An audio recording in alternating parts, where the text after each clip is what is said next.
Here we're looking at the activity of new internet hosts and the resources that are supporting those hosts.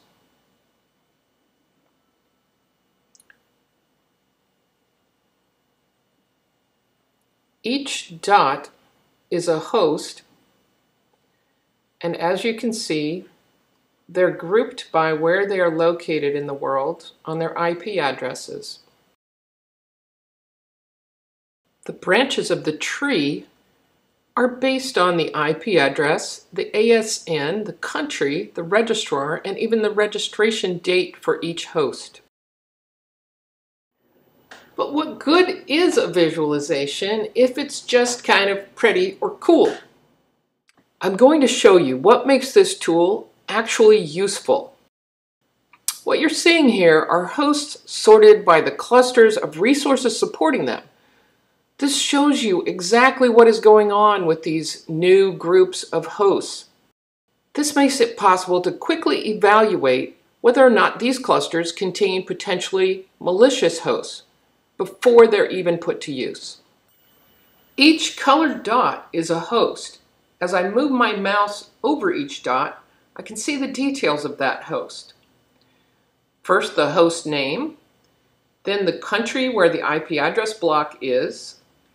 The autonomous system number is right next to the country code.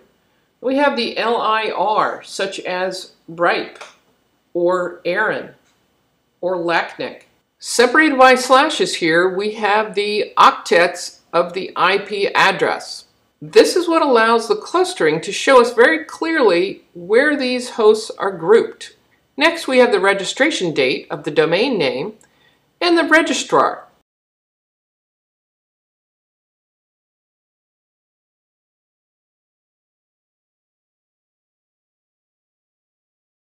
I'll bring the color-coded legend back in now. And what you're looking at here is a combination of the country code sitting next to the autonomous system number. So these two things don't necessarily always go together, but this is a way of quickly showing you what is going on by positioning the two next to each other. The numbers alongside the legend are the count of hosts in that country for that autonomous system number. You'll notice that the color codes correspond to the colors of the dots representing the hosts over in the clusters.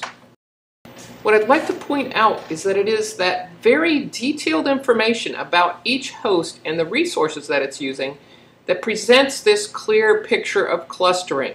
The successful clustering view is also created by the specific order we have chosen for the data points about each host. What else can we do with this tool? Well, it's quite easy, as I'm showing here, to limit the data to one country. You can also structure the data by a region, such as showing all of the Latin American countries in one view. You can show just what is new in the month of May 2013. You can show everything that is new in 2013. You can show what a certain registrar might be up to by limiting the data to just that registrar. This tool, plus our data feeds, allows you to hone in on your particular areas of interest. Now, this tool can be improved. Easy to read formatting of the details you see when hovering over a host. I plan to add hyperlinking over to Zone Cruncher and the ability to whitelist or blocklist host groups in response policy zones, the DNS firewall.